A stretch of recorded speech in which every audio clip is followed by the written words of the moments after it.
Jopiny gwenge mapacho ka medo golo paro mopogore opogore kaluwore kod chakruok tiyo kuma manyien mar thieth mar SHIF.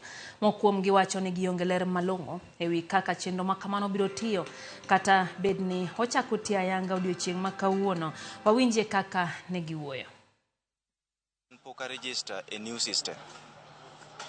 Gimomiyo poka register a new system en ni nitie gimoro ma sirikal wuondowa.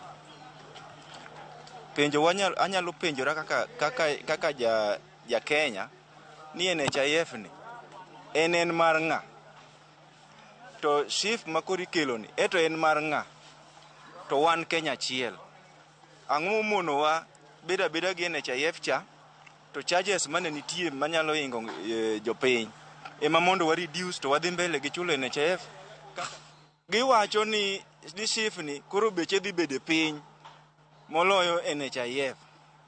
Waseng'iyo gi chulo 500 kaka jojwa kali.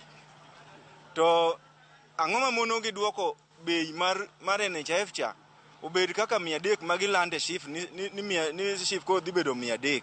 Dak giduoknwa duoka to NHIF wacha obeda kamacha, to kata mana jotich mane tiyo NHIF gito gidhi tiyo kure. Gimiluongo ni SHA akia gima en. Da ng'eyo to da register to kata ka pok register do akia gima en. Gini pod ibro mana kwalwa. Koro wa prefer wabed gi machon cha molo masani. Ji pod oluor kech yudo ni corruption ne ni malo ahinya e wach mar NHIF.